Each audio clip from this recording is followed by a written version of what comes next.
Dans cette vidéo, je vais te révéler comment mémoriser tes cours, tes formations, tes livres 3 fois plus vite. Pourquoi aujourd'hui dans tes études ou dans le monde du travail, tu es foutu si tu n'as pas de mémoire? C'est la question à laquelle on va répondre dans cette vidéo. Je vais te présenter le système majeur qu'utilise Sébastien Martinez, qui est un champion de France et vice-champion du monde. Le but, c'est qu'à la fin de cette vidéo, tu utilises ne serait-ce qu'un seul concept, qu'une seule méthode et que tu puisses révolutionner ta mémorisation, que ce soit dans tes études ou même dans ton quotidien. Tu vas pouvoir te tester et voir en direct si oui ou non les méthodes de Sébastien Martinez fonctionnent sur toi ou pas. On démarre tout de suite avec une courte introduction sur les bases de la mémoire pour comprendre un petit peu comment ça fonctionne en général. Je ne vais pas rentrer dans le détail, le but c'est pas que je te fasse mal à la tête. Pour le coup, le but de cette vidéo c'est surtout de pratiquer et de découvrir des méthodes simples pour mieux mémoriser. Ce qu'il faut savoir, c'est que la mémoire, on a deux types de mémoire. On a la mémoire court terme qui va être surtout là pour mémoriser un numéro de téléphone super rapidement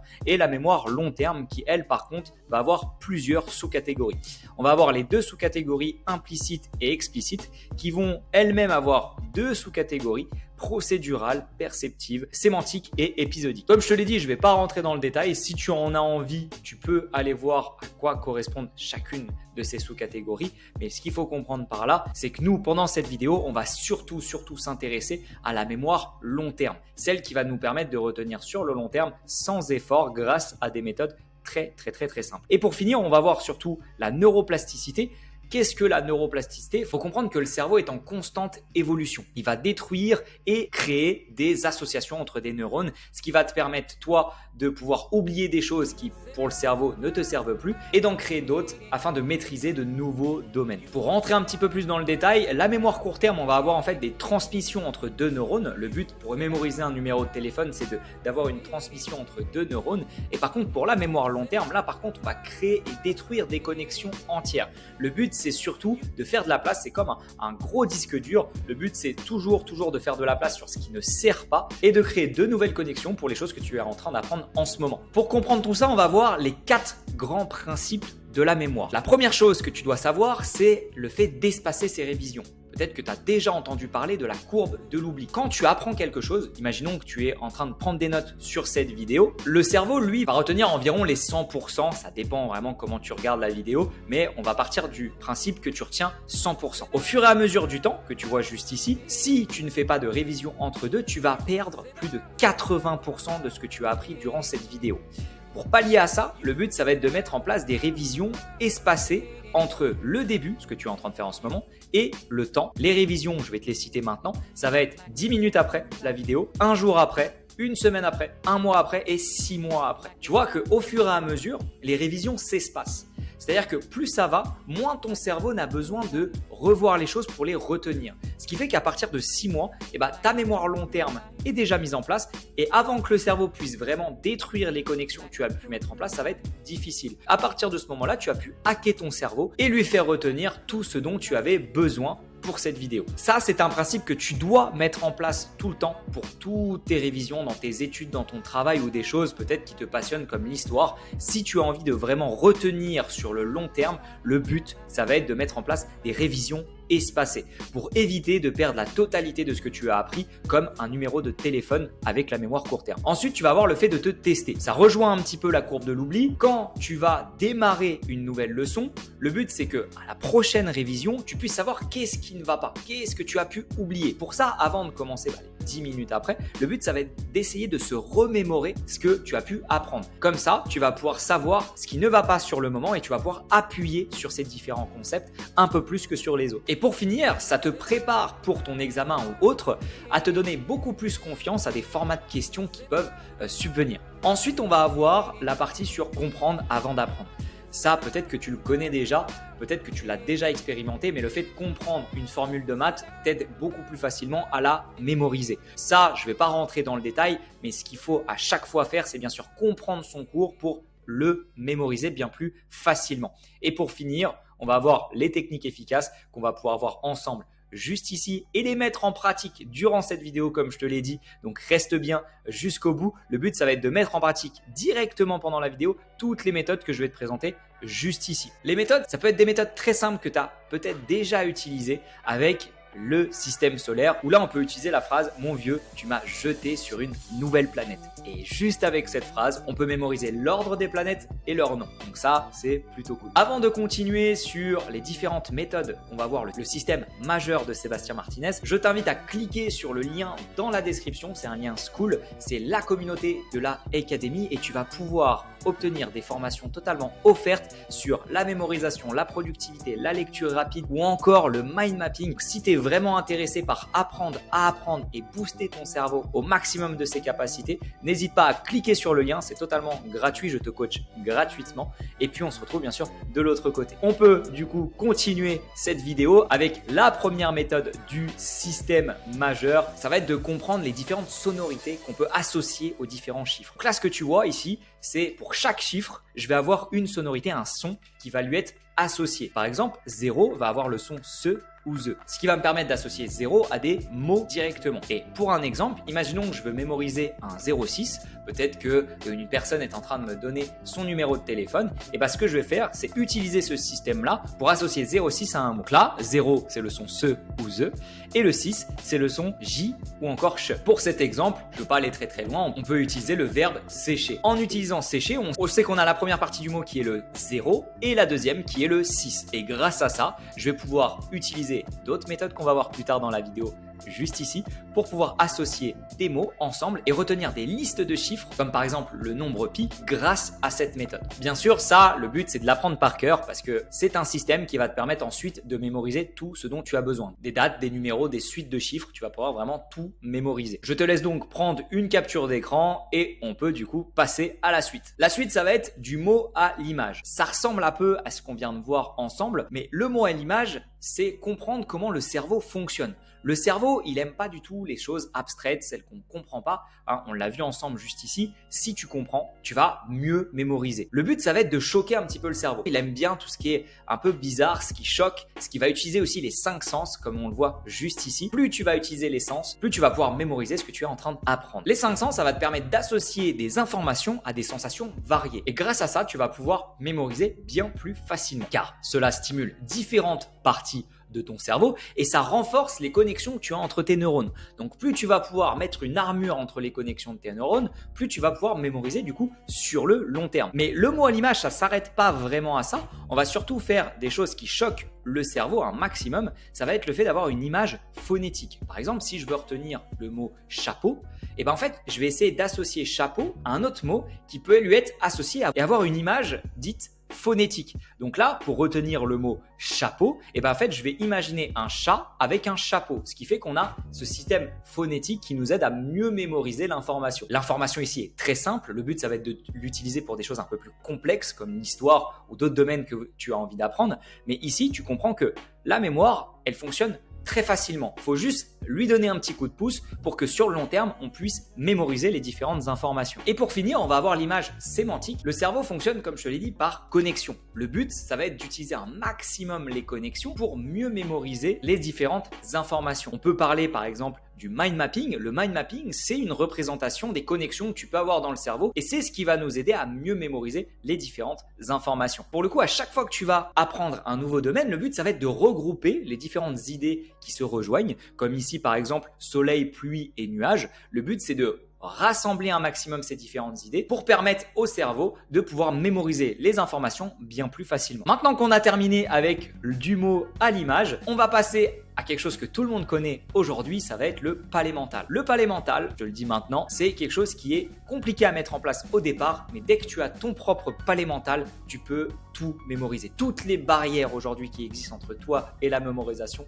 elles explosent grâce à ce palais mental. Mais comment faire un bon palais mental? C'est ce qu'on va voir tout de suite avec la première chose qui va être l'état des lieux. L'état des lieux, c'est ce qui va te permettre de savoir qu'est-ce que tu vas pouvoir utiliser dans ton palais pour mémoriser les différentes informations. Ça peut être la maison de ton enfance, ça peut être un voyage, ça peut être la maison de ta grand-mère. C'est-à-dire que le but, ça va être de faire un état des lieux des différentes pièces et meubles que tu vas pouvoir utiliser. Dès que tu as terminé, tu vas pouvoir ensuite déterminer les différents Loki. Alors les Loki, c'est quoi? Peut-être qu'il y a des fans de Marvel, mais non, ça n'a rien à voir avec ça. Les Loki, en fait, un Loki, ça va être un élément dans ta pièce. On a l'impression que ça se dit locus, mais c'est un Loki. Exemple, un tableau, hop, j'ai fait une petite faute ici, je vais l'enlever. Un tableau au milieu de la pièce est un loci. C'est-à-dire que ici, dans la pièce, en face, j'ai mes deux écrans. Mes deux écrans peuvent être un loci. C'est-à-dire que sur mes écrans, je vais pouvoir imaginer des choses qui vont me permettre d'associer mon loci à une information que j'ai envie de mémoriser. Dans mon bureau, juste ici, je vais pouvoir avoir une pièce qui est un loci et dans cette pièce, je vais avoir d'autres loci qui vont être de sous-catégorie. Je vais ensuite faire un deuxième état des lieux pour être sûr de rien avoir oublié. Par contre, ce que je vous ai pas dit, c'est que cet état des lieux, il faut le faire avec les yeux fermés, bien sûr. Sinon, ça n'a pas de sens. Le but, c'est vraiment de s'imaginer un maximum la pièce pour être sûr de bien tout mémoriser, pour être sûr de bien voir où se trouve chaque loci. Tu vas faire du coup un deuxième état des lieux avec le fait de s'assurer que pendant ta première visite, tu n'as rien oublié. Et comme ça, plus tu as de loci, bien sûr, plus tu vas pouvoir avoir d'informations à stocker dans cette différentes pièces dans ce loci. Et petit bonus, il est mieux de mémoriser la recette de gâteau de votre grand-mère chez elle et non pas chez vous. Alors ça, c'est une petite astuce. Le but, c'est d'associer et de faciliter un maximum la mémoire. Donc si vous voulez mémoriser quelque chose qui est associé plutôt à votre grand-mère ou peut-être à votre oncle ou cousin, et bien le mieux, c'est plutôt de mettre votre palais mental directement chez eux pour être sûr d'avoir un maximum de liens entre les différentes informations. Ce que je t'invite à faire dès maintenant, c'est d'appliquer ça, de faire ton premier état des lieux, de savoir quels sont tes loci et d'ensuite en faire un deuxième pour être sûr de rien avoir oublié. Mets pause dès maintenant et on se retrouve juste après pour la suite de cette méthode. Maintenant que tu as ton palais mental, on va passer au link system qui a un lien très proche avec ce qu'on a fait au tout début. Le link system, en théorie, c'est un système qui permet de créer des liaisons entre les différentes informations. On va utiliser des méthodes de mémoire, mais le but, c'est que grâce au link system, on puisse associer ces méthodes de mémoire pour avoir un maximum de chances de mémoriser l'information que l'on souhaite. Ici, j'ai fait un exemple avec un numéro de téléphone. On a fait tout à l'heure l'exemple avec le 06. Ici, on va utiliser par exemple le mot soja. Le 6, c'est le J, et ici, le 0, c'est le SE et le ZE. Donc, on utilise le mot soja. On a aussi l'exemple du 45 avec le R et le L.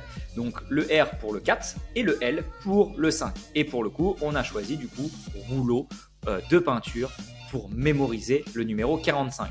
Et ce qui va être vraiment intéressant de faire, c'est de créer une histoire. Le cerveau adore les histoires. Tu as peut-être déjà remarqué que pour raconter une histoire, on est très très bon. C'est-à-dire qu'on va toujours mémoriser les détails de l'histoire. Bien sûr, pas tous, mais ça va nous aider à mieux mémoriser les différentes informations. Pour cela, on va utiliser le link system. Donc, on va créer une histoire. Tu n'es pas obligé de faire une histoire comme la mienne. Voilà, j'ai créé carrément un roman. Mais le but, ça va être de surtout utiliser les différents mots que tu as pu choisir pour mémoriser les numéros de téléphone et ensuite créer une histoire. Donc là, un matin, un fermier plantait du soja dans son champ. Alors qu'il travaillait, il remarqua un nain. Et tu vois, grâce à ça, tu vas pouvoir mémoriser l'histoire et mémoriser le numéro de téléphone. Ça peut se faire sur une seule et même phrase, comme on avait pu le voir juste ici avec les planètes. Ça peut être vraiment très simple de se créer une histoire et d'avoir ensuite une petite histoire qui nous permette de mémoriser un numéro de téléphone que l'on souhaite. Et pour finir, on va voir l'effet Madeleine de Proust qui est bien plus simple que les autres. L'effet Madeleine de Proust, ça va être simplement le fait de, sur un texte, de mémoriser les mots-clés. On peut prendre l'exemple juste ici. Sur ce texte, les mots-clés, ça va être les mots-clés que j'ai pu utiliser pour mémoriser les différents numéros de téléphone. Donc soja, nain, rouleau, 6, joker, etc. Dès que tu vas regarder un texte, ça peut être sur l'histoire de la Chine, et sur l'histoire de la Chine, on ne va pas mémoriser tous les mots qu'il y a entre les deux. Il n'y a que 20% qui sont vraiment intéressants sur ce texte. Grâce à la méthode Madeleine de Proust, on va prendre que les 20% qui nous intéressent pour ensuite les utiliser et utiliser les différentes méthodes qu'on voit ensemble en ce moment pour mieux les mémoriser. Parce que tous les mots qu'il y a entre deux, ils sont simplement là pour habiller le paragraphe, c'est tout. Maintenant que tu as compris les différentes méthodes du système majeur, on va les mettre en place ensemble dès maintenant pour que tu puisses les utiliser dans tes études et dans ton quotidien. On va faire à la fois des exemples sur le quotidien, mais surtout dans tes études. On commence avec le premier exercice qui est de mémoriser des chiffres et des dates. Donc tu comprends qu'ici, on va avoir pas mal de choses, mémoriser l'anatomie, mémoriser des lieux, etc., etc. Le but, ça va être de t'aider à utiliser les différentes méthodes du système majeur pour ensuite mémoriser des chiffres et des dates ou autres. On commence tout de suite avec début de la guerre, donc le 28 juillet 1914. Donc là, j'ai pris l'exemple de la guerre 14-18. Le but, ça va être de mémoriser un maximum les différentes dates qui se trouvent juste ici, avec la bataille de la Marne, la bataille de Verdun, la bataille de la Somme, etc., etc. Toutes les dates importantes entre 14 et 18. Ici, on a là un œuf arrive tard et rencontre une jeune personne personne qui fait un don. On reprend le système majeur qu'on avait au départ, qui est juste ici. Un 9, 9 qui représente 28, qui arrive tard, qui représente 14. Grâce à ça, un 9 arrive tard, on a pu mémoriser le 28 et 14. On n'a plus qu'à faire les différents liens avec le début de la guerre qui est le 28 juillet 1914. Juillet, ici on ne va pas le mémoriser, ce qui nous intéresse le plus c'est le 28 et c'est le 14, mais grâce à ces simples mots, on a pu mémoriser les chiffres les plus importants. On continue avec et rencontre une jeune personne qui fait un don. Un jeune qui est le 6 et personne qui fait un don qui va être le 12. Et là ici sur cette première phrase, on a pu mémoriser le début de la guerre et la bataille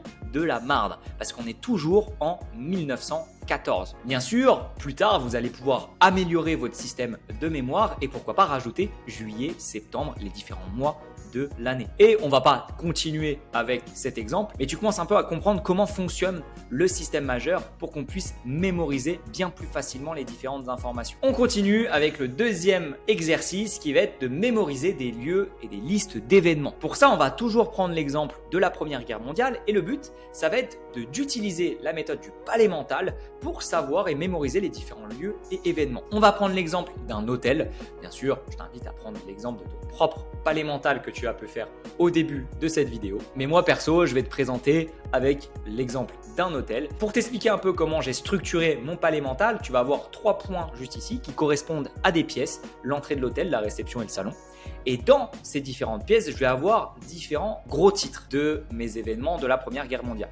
La tension politique, l'alliance militaire, l'assassinat de l'archiduc François Ferdinand. Et ensuite, on va voir les différentes batailles, etc., etc. Pour mémoriser ça, tout simplement, on va utiliser en fait des images qui parlent énormément au cerveau. Et le but, ça va être de faire des images les plus abstraites possibles pour mieux les mémoriser. Par exemple, pour une tension politique, on peut mettre 2 diplomates à côté. Donc, dès que tu rentres dans l'hôtel, tu t'imagines, tu rentres dans l'hôtel et tu vois 2 diplomates, 2 personnes bien sapées qui sont en train de discuter, mais discuter en étant très, très énervés quand même. Tu sens qu'ils ne sont pas autour d'un café ou autour d'une bière. Tu sens que les tensions sont présentes. En faisant ça, tu as pu déjà mémoriser le point A qui sont les tensions politiques. Et on continue avec l'alliance militaire. À ce moment-là, on peut voir 2 généraux en train de réserver leur chambre en même temps. Donc, une chambre lit double qui va pouvoir du coup les lier entre eux avec une alliance militaire. Donc grâce à ça, tu vas pouvoir mémoriser le fait que le point B est une alliance militaire, etc., etc. Je pense que tu commences à comprendre un petit peu comment ça fonctionne, mais là, tu es en train de hacker ton cerveau pour, au lieu d'utiliser la mémoire court terme, d'utiliser la mémoire long terme. On continue avec la mémorisation du tableau périodique.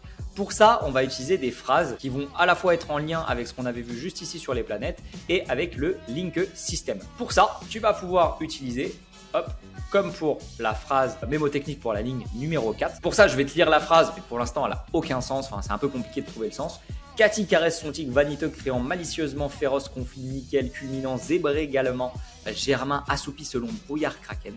Mais en faisant ça, on a créé une petite histoire, une scène où Cathy caresse son tigre vaniteux, créant malicieusement un féroce conflit avec un nickel culminant avec un motif zébré. Ils sont observés galamment par Germain, qui est assoupi selon un brouillard entourant un kraken. Mais en mémorisant simplement cette petite histoire, tu vas pouvoir mémoriser la ligne numéro 4 du tableau périodique avec le potassium, le calcium, avec à chaque fois les 2 premières lettres. Cathy, qui est Ka, potassium, Ca, calcium, S avec scandium, Ti, titane, etc., etc. Je ne suis pas un pro de la chimie, mais grâce à ça, tu vas pouvoir mémoriser tout le tableau périodique avec des petites histoires comme ceci. On continue avec les formules de maths, où là, le but, ça va être de créer un maximum d'images sur la formule qui est à l'écran. J'ai pas choisi la formule la plus simple, c'est pas Pythagore, mais le but ça va être de mémoriser cette formule le plus facilement. Comme on l'a vu au début, le but c'est bien sûr de comprendre avant d'apprendre, parce que là très clairement, moi je vous le dis aussi, je ne comprends pas cette formule. Le but c'est bien sûr de comprendre avant de pouvoir mettre en place des systèmes derrière, mais je vais quand même vous présenter ce que j'ai pu mettre en place pour cette formule. Le but ça va être d'imaginer, en regardant un tas de pommes, au-dessus du tas il y a une pancarte avec le symbole sigma. On a le premier symbole indiquant que vous allez faire une somme. Ce qu'on a juste ici. Bien sûr, si vous ne comprenez pas, c'est normal. Le but, c'est de comprendre bien sûr la formule dans un premier temps. Vous commencez à compter chaque pomme et vous remarquez que chaque pomme a un petit K écrit dessus. Donc bien sûr, il faut imaginer une pomme avec un K peut-être gravé dessus ou même une petite étiquette. Et ensuite, vous comptez les pommes de 1 à n. Finalement, vous voyez une équation avec un nombre n de chaque côté et un plus entre eux. Vous divisez ce total par 2 pour obtenir le résultat de la somme des entiers. Cette visualisation, elle nous permet de mémoriser le plus facilement possible cette formule. On continue avec le numéro 5, l'exercice numéro 5 qui va être de mémoriser des mécanismes ou des processus. Donc, c'est toujours dans le même esprit que la formule de maths. Le but de l'histoire que j'ai pu créer juste ici, c'est pour mémoriser la courbe de Phillips. C'est une simple courbe, mais le but, ça va être de la mémoriser le plus facilement possible. Donc pour ça, on a créé cette petite histoire. Dans la maison des Dursley, la tante de Harry Potter, Pétunia, est une figure imposante, toujours occupée à compter et à surveiller les choses. Un jour, elle gonfle soudainement, comme un ballon, symbolisant l'augmentation soudaine de l'inflation. On est au tout début. Paniquée, elle décide de descendre la courbe du chômage, juste ici, à toute vitesse, embarquant sur une luge improvisée. À chaque virage, la luge file plus rapidement, représentant la baisse rapide du chômage, comme on l'a juste ici. Enfin, au loin, se profile un immense panneau Pôle emploi. C'est là que la luge, après sa descente effrénée, termine son trajet. Pétunia, autrefois gonflée par l'inflation, atterrit finalement dans le monde réel de l'emploi du travail. Et comme ça, grâce à cette histoire très simple, très ludique, peut-être drôle, j'espère qu'elle est drôle, vous permet de mémoriser la courbe de Phillips.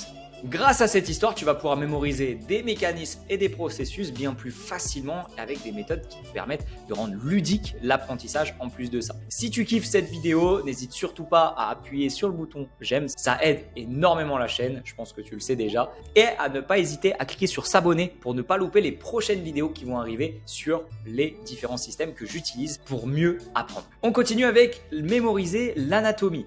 Ici, on va surtout utiliser des images pour aider notre cerveau à mieux comprendre les différentes parties du cerveau. Des idées mémotechniques pour les différentes parties du cerveau. Le lobe frontal, on va essayer d'imaginer un front large avec un ruban frontal en son centre. Ici, chaque image, bien sûr, est personnelle à chacun. Le but, ça va être de vous créer vos propres images qui vont vous permettre de mémoriser chaque partie du cerveau. On a ici le lobe temporal qui nous permet, pourquoi pas, d'imaginer une montre sur l'oreille parce que le lobe temporal est juste à côté de l'oreille et c'est associé à l'audition et à la mémoire. Et ainsi de suite, et ainsi de suite. Donc, je vous laisse mettre pause si vous voulez voir les différents exemples. On poursuit avec la mémorisation des cartes où là, on va plutôt utiliser une méthode du palais mental. Vous utilisez une pièce ou plusieurs pièces pour mémoriser, par exemple, l'Europe. Donc, le Portugal, on peut imaginer un grand poster du Portugal sur le premier loquet qui peut être, par exemple, la porte d'entrée, juste à côté de la chambre. Donc, dès qu'on rentre dans la chambre, on voit la carte du Portugal. On poursuit avec l'Espagne, où là, on va visualiser la carte de l'Espagne sur le bureau qui va être le deuxième loquet. Et ainsi de suite, qui va nous permettre de placer et de se souvenir des différents pays qu'il y a en Europe. Et pour finir avec la partie pour tes études, on va avoir le fait de mémoriser un livre ou un contenu très long. C'est un peu plus complexe, c'est un peu plus difficile à mettre en place, mais le but, ça va être d'utiliser une méthode simple qui va être la prévisualisation, le questionnement, la lecture, le résumé, la transformation et le test. Ça rentre un peu dans une vidéo qui va arriver ou qui est déjà sur la chaîne sur la lecture rapide. La lecture rapide, c'est ce qui va nous permettre de mieux mémoriser les différentes informations d'un livre et c'est ce qu'on va pouvoir mettre en place ici parce que bien sûr, la lecture rapide renforce la mémorisation. La première chose à faire, ça va être de prévisualiser. Avant de plonger dans un livre, le but, ça va être que tu le survoles un maximum pour comprendre l'idée principale du livre.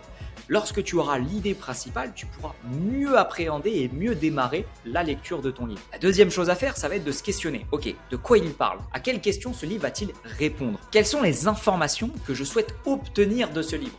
Grâce à ça, tu vas commencer à mettre en place le système de la Madeleine de Proust qui va être de surtout repérer les 20% du livre qui vont vraiment t'intéresser. Tu vas ensuite passer dans une phase de lecture. Là, si tu es un lecteur rapide, tu peux utiliser cette méthode-là. Si tu es un lecteur normal, là je t'invite du coup à lire le livre, mais à surtout utiliser la méthode de la Madeleine de Proust pour surtout retirer les 20% qui t'intéressent le plus. Ensuite, on va résumer les différentes parties du livre. Donc le but, c'est que tu prennes des notes un maximum sur ce que tu viens de voir pour ensuite faire un résumé, créer des connexions avec tout ce que tu as pu voir dans le livre. En créant des connexions, tu vas surtout utiliser le système du cerveau, les neurones, et pouvoir renforcer un maximum les différentes idées que tu as pu avoir pendant la lecture de ton livre. L'avant-dernière chose à faire, ça va être la transformation, c'est de prendre toutes les idées et les concepts que tu as pu voir dans ce livre pour ensuite les appliquer directement dans ton quotidien. Il n'y a rien de mieux aujourd'hui de t'imaginer en train de faire les différentes actions ou d'appliquer les différents concepts pour mieux les mémoriser. C'est-à-dire que si tu apprends un nouveau système de productivité, peut-être le Pomodoro que tout le monde connaît, le but ça va être de t'imaginer à comment tu vas pouvoir le mettre en place dans tes études ou encore dans ton quotidien pour que tu puisses derrière l'appliquer le plus rapidement possible et surtout le mémoriser le plus rapidement possible. Et pour finir, bien sûr, la phase de test où là tu vas tester les différentes idées et concepts que tu as pu avoir dans ce livre et grâce à ça, tu as pu retirer les 20% qui t'intéressent le plus dans ce livre avec la loi de Pareto et les 20% qui t'intéressent vraiment, tu vas les appliquer automatiquement après la lecture du livre. Et là, tu vas voir que tu es vraiment le roi ou la reine du monde avec les différents concepts que tu as pu apprendre. Tu vas faire partie des 1% qui appliquent les choses qu'ils ont pu apprendre. Cette partie-là était assez longue, je te l'avoue. On a vu 8 exercices. J'espère qu'il y en a au moins un qui a pu t'aider et qui peut t'aider dans tes études. Là, on va passer à la suite avec la mise en pratique de systèmes de mémoire pour ton quotidien. On va démarrer avec le numéro de téléphone qu'on a déjà pu voir un petit peu dans tes études. Mais là, le but, ça va être de vraiment être en cas pratique dans ton quotidien. Donc, le but, ça va être de mémoriser 06 12 34 56 78. Je te rassure, c'est pas mon numéro de téléphone et je t'invite vraiment à ne pas l'appeler parce que peut-être que c'est le numéro d'une personne. J'ai pris vraiment au hasard. Le but, c'est surtout de présenter la méthode avec ce système juste ici avec les chiffres. Pour ça, on a utilisé une phrase très simple. Un chat mange du thon, mord une balle, louche en se coiffant. Grâce à ça, on a pu déterminer des différents mots-clés comme mord une balle avec le mot mort qui représente 34, louche qui représente 56, coiffant qui représente 78. Le but là, ça va être d'imaginer un chat en train de manger du thon, ensuite qui va mordre une balle, puis qui va louger, puis qui va loucher en train de se coiffer. Cette petite histoire, plus on va rajouter les 5 sens, qu'on avait vu juste ici, du mot à l'image, plus on va rajouter les 5 sens, plus on va rajouter différents systèmes comme l'image phonétique ou encore l'image sémantique, plus on va pouvoir mémoriser sur le long terme ce numéro de téléphone. Ensuite, on va avoir mémorisé des articles de journaux. Ça rejoint un petit peu ce qu'on avait pu faire juste ici avec mémoriser du contenu long, ce que tu peux faire avec un article de journal. Là, on va avoir une autre méthode qui va nous permettre de mémoriser ceci, qui va plutôt utiliser la Madeleine de Proust, où on va surtout prendre les différents éléments qui nous intéressent le plus, les 20% de l'article qui nous intéressent le plus. Où là, je ne vais pas lire l'article, mais c'est un article sur les nouvelles découvertes archéologiques révèlent des secrets anciens. Pour ça, ce qu'on va faire, c'est prendre les différents mots-clés. Ce que j'ai fait ici, c'est j'ai pris découvertes archéologiques, Pérou, ruines, artefacts, fresques murales, traditions, croyances religieuses. Et grâce à ces différents mots-clés, j'ai pu du coup déterminer à chaque fois différentes images, ce que je vais pouvoir donner à mon palais mental ou à une petite histoire que je vais pouvoir créer de moi-même. Pour ça, on va imaginer des archéologues en train de creuser et de découvrir des artefacts anciens. Grâce à ça, je vais déjà mettre en place un prochain mot-clé qui est juste ici. Ensuite, je vais visualiser un drapeau du Pérou flottant au-dessus des ruines archéologiques. Comme ça, je sais que je suis en train d'imaginer des archéologues en train de creuser, hop, ça découvre des artefacts. Et en plus de ça, il y a un drapeau du Pérou qui est à côté. Donc, je sais que ces découvertes ont été faites au Pérou et ainsi de suite et ainsi de suite. Ensuite, on va avoir mémorisé des prénoms et des visages. Alors, ça, je ne l'ai pas encore vraiment mis au point et ce n'est pas une méthode qui fonctionne réellement. Donc, pour le coup, je vais passer cette partie-là. Et on va finir du coup avec mémoriser son emploi du temps, qui va vraiment servir à pas mal de monde, mémoriser son emploi du temps, que ce soit dans le professionnel, dans le quotidien ou autre. Le but, ça va être d'utiliser le palais mental pour ça. Ici, ce qu'on va essayer de faire, c'est pour le samedi. Je prends l'exemple simplement du samedi. Ça va être d'utiliser la chambre d'amis. La chambre d'amis, le but, ça va être de mémoriser ces différentes horaires. Ces différents horaires, 9h, 11h, lecture, 11h, 13h, musique. Je n'ai pas été très loin sur les différentes activités. Mais ce qu'on va devoir faire, c'est imaginer et placer ces différents éléments dans notre palais mental. Par exemple, avec 9h11, on va pouvoir s'imaginer nous en train d'être assis confortablement dans la chambre d'amis, en train de lire un livre captivant. Et ainsi de suite, pour 11h, 13h, pratique d'un instrument de musique, nous visualiser devant un piano ou une guitare dans la chambre d'amis, en train de pratiquer nos morceaux préférés, etc., etc. Ce qui va nous permettre ensuite de pouvoir placer dans notre emploi du temps chronologiquement les différentes activités. On peut bien sûr utiliser pour 9h et 11h la méthode qui est dans le système majeur pour pouvoir mémoriser les différents horaires. On a terminé avec cette vidéo, j'espère qu'elle t'a plu, j'espère qu'elle t'a apporté un maximum de méthodes pour que tu puisses toi-même les utiliser dès maintenant et mieux mémoriser sur le long terme. J'espère que tu es passé de la mémoire court terme à la mémoire long terme. Grâce à ça, tu vas pouvoir mémoriser tout ce dont tu as besoin pour tes études ou encore ton quotidien. Tu vas pouvoir montrer à tes amis, ta famille que tu as une mémoire de malade. Maintenant, ça va être que de l'entraînement. Le but, ça va être d'utiliser, de te créer différents palais mentaux que tu vas pouvoir ensuite utiliser pour ranger différentes informations en utilisant les autres méthodes comme du mot à l'image, le link system ou encore la Madeleine de Proust pour pouvoir renforcer les différentes connexions que tu as entre tes neurones. Plus tu vas utiliser de méthodes, plus les connexions vont être renforcées. Si cette vidéo t'a plu, n'hésite pas à cliquer sur le bouton j'aime, à cliquer sur t'abonner avec la petite cloche pour ne rien louper sur cette chaîne. Et moi, je te souhaite une excellente réussite. Ciao, ciao.